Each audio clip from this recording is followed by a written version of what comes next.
태국의 관광 천국 신화는 이제 과거의 이야기입니다. 한때 아시아 최고의 관광지로 명성을 떨치던 태국이 이제는 몰락의 길로 접어들고 있습니다. 과거 한국인 관광객들을 무시하고 심지어 출입 금지, 팻말을 내걸었던 태국의 레스토랑과 호텔들은 하나둘씩 폐업의 위기를 맞고 있습니다. 그곳에서 디스 이즈 타이 스타일이라는 말로 문제를 외면했던 태도가 결국 부메랑이 되어 돌아온 겁니다. 반면 한국은 놀라운 속도로 관광 혁신을 이뤄내며 전 세계의 주목을 받고 있습니다. 15년 경력의 뉴욕타임스 경제부 기자 에밀리 워튼은 태국과 한국의 극명한 대조를 직접 목격하며 충격과 감탄을 감추지 못했습니다. 현지 태국 상인들은 정부의 무대책에 호소하고 있지만 태국 정부는 상인들의 변화를 거부하는 태도가 문제라며 책임을 떠넘기고 있습니다. 이 갈등 속에서 태국의 관광업은 빠르게 무너져가고 있습니다. 태국과 한국, 무엇이 이렇게 달랐을까요? 직접 발로 뛰며 태국과 한국의 관광 현장을 취재한 에밀리 워튼. 그녀가 전하는 충격적인 이야기와 그 이면에 숨겨진 진실, 지금 시작합니다. 구독과 좋아요, 그리고 알림 설정을 부탁드립니다.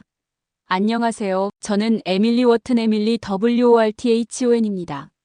뉴욕타임스에서 경제부 기자로 일한 지 12년째인데요. 그동안 전 세계를 누비며 다양한 이야기를 써왔습니다. 솔직히 말하자면 처음 태국으로 떠날 때 저는 큰 기대를 하고 있었습니다. 태국은 세계 최고의 관광지 중 하나다. 방콕은 천국 같은 곳이다라는 말 들을 수도 없이 들어왔으니까요. 세계 각국에서 몰려드는 관광객들, 화려한 쇼핑몰, 저렴하면서도 고급스러운 호텔까지. 분명 멋진 경험이 기다리고 있을 거라 생각했습니다. 하지만 방콕에 도착한 순간부터 저는 그 기대가 얼마나 허무하게 무너질 수 있는지를 몸소 경험하게 되었습니다. 비행기가 방콕 수완나품 공항에 착륙했을 때 처음 느낀 감정은 더위와 혼란이었습니다. 공항은 넓었지만 관리가 제대로 되지 않아 보였어요. 입국 심사대로 향하던 중 고장 난 에스컬레이터 옆에 붙어있는 SORRYFORTHEINCONVENIENC라는 팻말이 눈에 들어왔습니다. 수리하는 사람은 보이지 않았고 사람들은 계단을 걸어 올라가느라 땀을 뻘뻘 흘리고 있었죠. 입국 심사대 앞은 긴 줄로 가득했는데 줄을 서는 동안 에어컨이 간헐적으로 작동해서 숨쉬기도 답답할 지경이었습니다. 겨우 제 차례가 됐을 때 심사관은 한마디도 하지 않고 서류만 툭툭 던지듯 검토하더니 NEXT 라고 말하더군요. 환영받는 기분? 그런 건 전혀 없었습니다. 그 순간 몇 년 전 JFK 공항에서 경험했던 답답함이 떠올랐습니다. 하지만 뉴욕 공항도 이 정도는 아니었습니다. 태국이 세계적인 관광지라더니 시작부터 이렇게 불편할 줄은 몰랐습니다. 다음은 방콕 시내로 가는 여정이었는데 택시를 잡는 데서부터 또 한 번 좌절했습니다. 택시기사는 미터기를 켜달라는 제 요청에 대놓고 짜증을 내며 시내까지 800바시라며 터무니없는 요금을 불렀습니다. 나중에 알고 보니 그 금액은 정상 요금의 3배였습니다. 택시에서 내려 호텔로 들어가자 또 다른 실망이 기다리고 있었습니다. 제가 묵기로 한 5성급 호텔은 외관은 화려했지만 객실로 들어가자마자 곰팡이 냄새가 코를 찔렀습니다. 에어컨은 이상한 소리를 내며 간헐적으로 작동했고 욕실에서는 바퀴벌레가 기어나오는 걸 보고야 말았습니다. 저는 프론트 데스크에 가서 방을 바꿔달라고 요청했지만 직원은 이 방이 우리 호텔의 프리미엄 룸입니다라며 어이없는 답변을 했습니다. 그때 저는 속으로 여기가 프리미엄 룸이라면 일반 객실은 대체 어떤 상태일까? 라는 생각을 했습니다. 방콕 시내는 겉으로 보기에는 화려했습니다. 고급 쇼핑몰, 번쩍이는 광고판, 사람들로 북적이는 거리. 하지만 조금만 깊이 들여다보면 문제점이 금방 눈에 띄었죠. 쇼핑몰 화장실은 유료였음에도 불구하고 청소가 제대로 되어 있지 않았고 상점 직원들은 기본적인 서비스마저도 부족해 보였습니다. 특히 충격적이었던 건 일부 식당에 걸려있던 한국인 출입 금지 팻말이었습니다. 저는 그 이유가 너무 궁금해서 한 가게 주인에게 직접 물어봤습니다. 그는 한국인 관광객들은 너무 까다롭다고 불평했습니다. 하지만 그 까다로움이라는 게 단지 위생을 지켜달라거나 서비스를 개선해달라는 기본적인 요구라는 사실이 더 충격적이었습니다. 며칠간 방콕 시내를 돌아다니며 저는 태국 관광의 본질적인 문제를 깨닫기 시작했습니다. 그들은 과거의 성공에 안주하며 변화를 거부하고 있었습니다. 관광객들이 몰려오던 몇 년 전의 전성기를 그리워할 뿐 현재의 문제점들을 개선하려는 의지는 전혀 보이지 않았습니다. 한 현지 관광협회 관계자와 인터뷰를 했을 때 그는 이렇게 말했습니다. 우리 관광산업은 수십 년 동안 세계 최고의 위치를 유지해왔습니다. 최근 몇 년간 약간의 어려움이 있긴 하지만 곧 다시 좋아질 겁니다. 그의 말투에는 자신감이 넘쳤지만 현실은 그와는 거리가 멀었습니다. 태국에서의 며칠은 실망스러웠습니다. 세계 최고의 관광지라는 명성이 무색할 정도로 그들은 관광객의 경험보다는 과거의 성공에만 의존하고 있었습니다.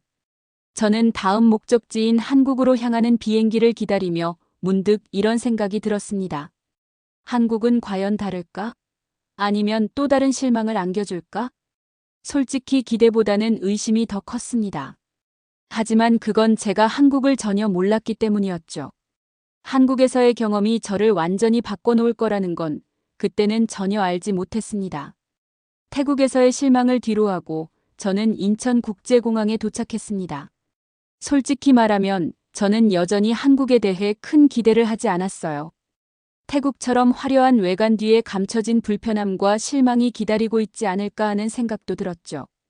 그런데 공항에 발을 디디는 순간 그 모든 의심은 산산이 부서졌습니다. 인천국제공항은 제가 여태까지 경험한 어떤 공항과도 달랐습니다. 첫인상은 단어 하나로 요약할 수 있어요. 완벽. 모든 것이 체계적이고 디지털화되어 있었습니다.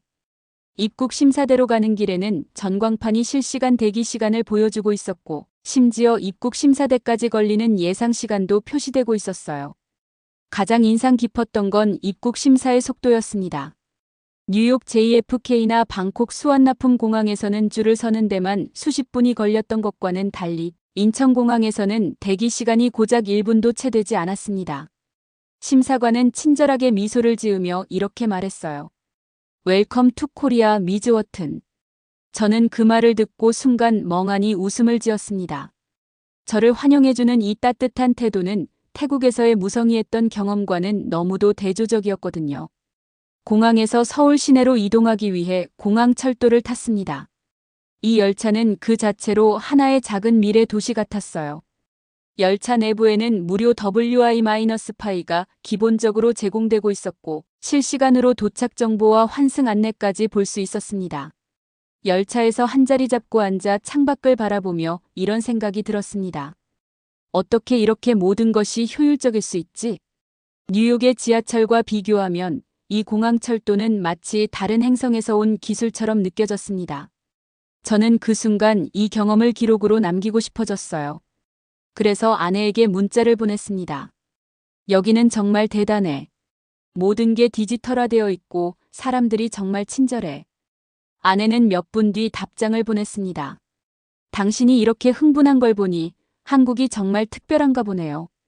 그 문자를 읽고 저는 고개를 끄덕였습니다. 그래, 이건 특별한 경험이야. 서울에 도착해 묵게 된 호텔은 시그니엘 서울이었습니다. 세계 각국의 5성급 호텔을 경험해 본 사람으로서 솔직히 말하면 저는 한국의 호텔도 태국처럼 외관만 번지르르한 곳일 거라고 생각했어요. 하지만 시그니엘 호텔은 제가 상상했던 것을 완전히 넘어섰습니다. 체크인 과정부터 놀라움의 연속이었습니다. 프론트 데스크에 줄을 서야 할 필요도 없었고 모든 것이 태블릿을 통해 간단하게 이루어졌습니다. 객실 키는 종이 카드 대신 스마트폰 앱으로 제공되었고 객실로 들어가는 순간 조명과 온도가 자동으로 제 선호에 맞춰 조정되었습니다. 어떻게 이런 게 가능하지? 라는 생각이 들었지만 나중에 알게 된 사실은 더욱 놀라웠습니다. 제가 예약할 때 입력했던 데이터를 AI가 분석해 저에게 최적화된 환경을 설정해 준 거라고 했습니다. 룸 서비스를 주문했을 때는 또 다른 깜짝 놀랄 일이 있었어요. 로봇이 음식을 가져다 주었는데 엘리베이터도 스스로 타고 올라오더라고요. 다음 날 아침 저는 서울 시내를 둘러보기 시작했습니다. 가장 먼저 느낀 건 이 도시는 단순히 잘 정리된 도시가 아니라 사람 중심의 설계가 이루어진 곳이라는 점이었어요. 명동으로 향했을 때 이곳은 관광객들로 붐비고 있었습니다. 하지만 붐빈다는 느낌이 불편하지 않았어요. 모든 상점에서 다국어 서비스를 제공하고 있었고 면세 처리도 스마트폰 하나로 즉시 가능했습니다. 특히 명동의 한 작은 가게에서 물건을 샀을 때의 경험은 인상적이었습니다. 계산이 끝나고 나니 제 스마트폰으로 자동으로 면세 신청 안내가 뜨더군요. 이 작은 디테일 하나가 관광객의 편의를 얼마나 고려했는지를 보여주고 있었습니다. 서울에서의 하루를 마무리하며 경복궁을 방문했습니다. 이곳은 전통과 현대가 만나는 특별한 공간이었습니다. 저는 이곳에서 AR 증강현실 기기를 통해 조선시대의 궁궐 모습을 체험할 수 있었습니다. AR 기기를 착용하니 단순히 건물의 외형만 보이는 것이 아니라 조선시대 왕과 신하들이 생활하던 모습이 제 눈앞에서 생생히 재현되었어요. 마치 타임머신을 타고 과거로 돌아간 듯한 기분이었습니다. 가이드의 설명도 단순하지 않았습니다. 그는 한국의 전통과 현대가 어떻게 공존하고 있는지를 강조하며 경복궁이 단순히 옛 건축물이 아니라 한국의 정신을 담고 있는 공간이라고 설명했습니다. 저는 그의 말에 깊이 공감했습니다. 서울에서의 하루가 끝날 무렵 저는 명확히 깨달았습니다. 태국과 한국은 단순히 관광지의 차원이 아니었습니다. 태국은 과거의 영광에 머물고 있었지만 한국은 미래를 향해 나아가고 있었습니다. 기술과 서비스를 넘어 그들은 사람의 경험을 중심에 두고 관광을 설계하고 있었습니다. 그날 밤 저는 제 리포트에 이렇게 적었습니다. 한국은 단순한 관광지가 아니다. 이곳은 미래의 기준을 설계하는 곳이다. 서울에서의 며칠 동안 저는 한국의 첨단 기술과 따뜻한 환대를 경험하며 이 나라가 단순히 관광의 중심지가 아니라 미래의 기준을 제시하고 있다는 사실을 알게 됐습니다. 하지만 다음 일정인 DMZ 비무장지대로 향하는 길에서는 조금 다른 감정이 스며들었습니다. 이번엔 첨단 기술보다 한국의 역사적 아픔을 마주하게 될 것 같았기 때문입니다. 그런데 놀랍게도 DMZ는 단순히 과거의 아픔을 기억하는 장소가 아니었습니다. 그곳에서 저는 한국이 어떻게 과거를 미래로 이어가는지를 목격했습니다. DMZ에 도착한 첫 번째 장소는 도라 전망대였습니다. 이곳은 북한을 바라볼 수 있는 몇 안 되는 장소로 전 세계에서 온 관광객들로 북적이고 있었습니다. 전망대에 설치된 망원경을 통해 저는 북한의 마을과 기차역을 볼 수 있었습니다. 정지된 듯한 북쪽의 풍경은 불과 몇 킬로미터 떨어진 활기찬 서울과는 완전히 다른 세계처럼 보였습니다. 그런데 더 놀라웠던 건 이곳에 설치된 스마트 빈티지 시스템이었습니다. 이 시스템은 AR 증강현실 기술을 활용해 분단 전후의 모습을 생생하게 재현하고 있었습니다. 스마트 기기를 통해 바라본 도라 전망대 주변은 단순히 오늘날의 풍경이 아니라 전쟁 전의 평화로운 마을 모습과 전쟁으로 폐허가 된 모습, 그리고 오늘날의 DMZ까지 시간의 흐름에 따라 변화하는 장면을 볼 수 있었습니다. 그 장면을 보며 저는 한동안 말을 잇지 못했습니다. 전쟁과 분단이라는 무거운 주제를 이렇게 첨단 기술로 풀어낼 수 있다니요. 그 기술은 단순히 정보를 전달하는 것을 넘어 감정적인 공감을 불러일으키고 있었습니다. 이어서 방문한 곳은 DMZ VR 체험존이었습니다. 이곳에서는 한국전쟁 당시의 전투를 가상현실로 체험할 수 있었습니다. VR 기기를 착용하자 저는 바로 전쟁터 한가운데에 있는 듯한 느낌이 들었습니다. 총성이 들리고 군인들이 엄폐물 뒤로 숨어 공격하는 모습이 눈앞에 펼쳐졌습니다. 가상현실 속에서 저는 전쟁의 공포를 직접 느꼈습니다. 총탄이 제 바로 옆으로 날아가고 폭발음이 들릴 때마다 심장이 두근거렸습니다. 전쟁의 참혹함을 이렇게 생생하게 체험한 건 처음이었습니다. 체험이 끝난 뒤 저는 한동안 자리에 앉아 마음을 가라앉혀야 했습니다. 그리고 가이드가 제게 조심스럽게 묻더군요. 에밀리 씨 할아버지가 한국전쟁 참전 용사셨다고 들었어요. 맞나요? 저는 고개를 끄덕였습니다. 할아버지는 젊은 시절 한국전쟁에 참전하셨고 종종 그때의 이야기를 들려주셨죠. 하지만 제가 어렸을 때라 그 말의 무게를 제대로 이해하지 못했었는데 DMZ에서의 경험은 그 모든 이야기를 다시 떠올리게 했습니다. 가이드는 저를 위해 특별한 투어를 준비했다고 했습니다. 할아버지가 참전했던 지역과 관련된 사진과 기록을 미리 조사해 놨다더군요. 저는 놀라움을 감출 수 없었습니다. 우리는 할아버지가 참전했던 지역으로 향했습니다. 가이드는 당시 촬영된 사진들을 보여주며 전쟁 당시의 상황을 설명해 줬습니다. 사진 속 풍경과 오늘날의 모습이 겹쳐 보이는 순간 저는 말로 표현할 수 없는 감정이 밀려왔습니다. 가이드는 저를 바라보며 말했습니다. 여기가 당신 할아버지와 그의 동료들이 지켜낸 곳입니다. 지금 우리가 이곳에 서 있는 건 그들의 희생 덕분입니다. 그 순간 저는 한국과 저의 개인적인 연결점을 깊이 느꼈습니다. DMZ는 단순히 분단의 상징이 아니라 한 개인으로서도 특별한 의미를 가진 곳이었습니다. 투어를 마친 후 우리는 DMZ 기념관으로 이동했습니다. 이곳은 전쟁과 분단의 역사를 기록하며 평화의 중요성을 알리는 공간이었습니다. 전시된 자료들은 한국이 겪은 고통과 그 속에서 희망을 찾아가는 과정을 잘 보여주고 있었습니다. 특히 인상 깊었던 건 기념관 한쪽에 새겨진 메시지였습니다. 과거를 기억하되 평화를 향한 발걸음을 멈추지 않는다. 이 문장은 단순히 한국만의 이야기가 아니라 전 세계에 던지는 메시지처럼 느껴졌습니다. DMZ에서의 하루는 저를 완전히 바꿔놓았습니다. 이곳은 단순히 전쟁의 역사를 기록하는 장소가 아니었습니다. 한국은 과거를 단지 기억하는 데 그치지 않고 그것을 미래로 이어가는 교훈으로 삼고 있었습니다. 호텔로 돌아오는 길, 저는 가이드가 했던 말을 떠올렸습니다. 에밀리 씨, 한국에서 경험하신 모든 것이 우리의 과거와 미래를 연결하는 노력의 결과입니다. 우리가 지금 이 자리에 서 있기까지 수많은 희생이 있었지만 우리는 그 희생이 헛되지 않도록 앞으로도 나아갈 겁니다. 그 말은 제 마음속에 깊이 새겨졌습니다. 한국은 과거의 상처를 단지 간직하는 데 그치지 않고 그것을 미래를 위한 교훈으로 삼고 있었습니다. 그날 밤 호텔방에서 저는 리포트에 이렇게 적었습니다. DMZ는 단순히 과거를 기억하는 장소가 아니다. 이곳은 평화의 가능성을 상징하며 미래를 향한 희망의 메시지를 전하는 공간이다. DMZ에서의 경험은 깊은 감동을 남겼습니다. 과거의 아픔을 단순히 기억하는 것이 아니라 그것을 미래로 이어가는 한국의 방식은 제게 큰 영감을 주었죠. 하지만 이날 밤 태국에서의 실망이 다시 떠올랐습니다. 방콕에서의 그 초라한 관광 인프라와 무성의한 서비스는 DMZ에서 느꼈던 모든 것과 너무나도 대조적이었습니다. 다음 날 저는 한국관광공사를 방문하며 한국이 어떻게 이렇게 관광의 미래를 설계할 수 있었는지 그 비밀을 직접 확인하게 되었습니다. 한국관광공사 본사는 그 자체로 첨단 기술과 전략적 사고의 중심지였습니다. 입구에 들어서자마자 보이는 스마트 관제센터는 마치 미래 도시의 컨트롤 타워 같았어요. 거대한 스크린에는 전국의 주요 관광지 데이터가 실시간으로 업데이트되고 있었습니다. 담당자가 저를 안내하며 설명했습니다.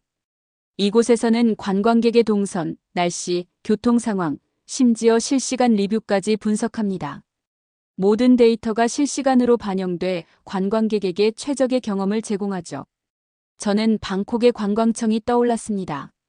그곳은 수십 년 전 방식 그대로 운영되고 있었고 관광객의 피드백을 귀찮은 불평으로만 여겼습니다. 그런데 한국은 여기는 관광객의 의견 하나하나를 데이터로 수집해 더 나은 서비스를 제공하는 데 활용하고 있었습니다. 담당자가 시연을 보여줬습니다. 만약 특정 관광지에서 불만이 많아지면 이곳에서 바로 알림이 뜹니다. 문제를 해결하지 않으면 서비스 품질 관리 등급이 자동으로 하락하죠. 그 말을 들으면서 저는 방콕에서의 그 무성의한 호텔 직원이 떠올랐습니다. This is Thai 스타일이라며 어깨를 으쓱하던 모습이요. 태국의 관광업계와 한국의 차이는 단순히 시스템이 아니라 관광객에 대한 태도에서부터 시작되는 것 같았습니다. 다음으로 방문한 섹션은 빅데이터와 AI를 활용한 개인 맞춤형 서비스 시스템이었습니다. 담당자가 화면에 데이터를 띄우며 설명했죠. 우리는 관광객들의 국적, 연령, 관심사 등을 분석해 맞춤형 코스를 추천합니다. 예를 들어 일본 관광객은 전통 문화에 관심이 많고 미국 관광객은 현대적 편의시설을 선호하는 경향이 있죠. 이런 데이터를 활용해 관광객에게 적합한 서비스를 제공합니다. 저는 이 설명을 들으면서 방콕의 식당 주인이 했던 말이 떠올랐습니다. 한국인들은 까다로워서 싫다던 그 말이요. 하지만 한국에서는 관광객의 까다로운 요구를 불만으로 여기지 않았습니다. 오히려 그것을 분석하고 개선의 기회로 삼고 있었어요. 가장 흥미로웠던 부분 중 하나는 블록체인 기반의 관광정보 신뢰성 시스템이었습니다. 한국에서는 모든 관광정보와 리뷰가 블록체인으로 관리되어 조작이나 왜곡이 불가능하다고 했습니다. 담당자는 이렇게 설명했습니다. 관광객이 정보를 신뢰하지 못하면 아무리 좋은 서비스를 제공해도 소용없습니다. 우리는 관광객에게 믿을 수 있는 정보를 제공하는 것을 최우선으로 합니다. 그 말을 듣고 저는 방콕의 식당에서 직접 겪은 불쾌한 일을 떠올렸습니다. 메뉴판에 적힌 가격과 실제 청구된 가격이 다르고 질문을 하면 그저 어깨를 으쓱하며 괜찮다고 넘기던 모습이요. 태국은 관광객을 신뢰하지 않았고 관광객 또한 태국을 신뢰하지 않았습니다. 하지만 한국은 달랐습니다. 그들은 신뢰를 쌓기 위해 기술을 도구로 사용하고 있었습니다. 관광공사를 나와 한강으로 향했습니다. 강변에 앉아 서울의 밤하늘을 바라보며 그동안의 경험을 떠올렸습니다. 뉴욕의 혼잡함, 태국의 실망, 그리고 한국에서의 놀라움까지. 한강공원 곳곳에 설치된 QR코드를 스캔하면 각 장소의 역사와 문화 정보를 증강현실로 체험할 수 있었습니다. 조선시대의 배가 한강을 오가는 모습과 현대적 다리가 어우러진 장면은 마치 과거와 현재가 공존하는 듯한 느낌을 주었습니다. 저는 태국의 카오산 로드에서 겪었던 혼란과 방콕 호텔의 곰팡이 냄새를 떠올리며 이런 생각이 들었습니다. 한국은 단순히 관광객을 유치하려고 애쓰지 않는다. 그들은 관광객의 마음을 사로잡기 위해 모든 것을 설계한다. 한국과 태국은 모두 세계적으로 유명한 관광지입니다. 하지만 태국은 과거의 영광에 안주하고 한국은 미래를 설계합니다. 태국은 관광객을 돈을 쓰고 가는 사람으로만 보는 반면 한국은 관광객을 함께 미래를 만드는 파트너로 여깁니다. 태국에서는 서비스와 시설이 부족한 점을 관광객 탓으로 돌렸지만 한국에서는 부족한 점이 있다면 그것을 즉시 개선하려고 노력했습니다. 호텔로 돌아와 저는 마지막 리포트를 작성했습니다. 이렇게 적었죠. 한국은 관광을 단순한 산업으로 보지 않는다. 그들은 기술과 사람을 결합해 공감과 신뢰를 바탕으로 한 새로운 기준을 만들어가고 있다. 태국이 과거에 머물러 있는 동안 한국은 미래를 향해 달려가고 있다. 이날 밤 저는 한국을 떠나 다시 뉴욕으로 돌아갈 준비를 했습니다. 하지만 이번 경험은 제게 단순한 출장 이상의 의미를 남겼습니다. 한국은 단순히 관광의 새로운 기준을 제시하는 나라가 아니라 전 세계가 배워야 할 모델이었습니다.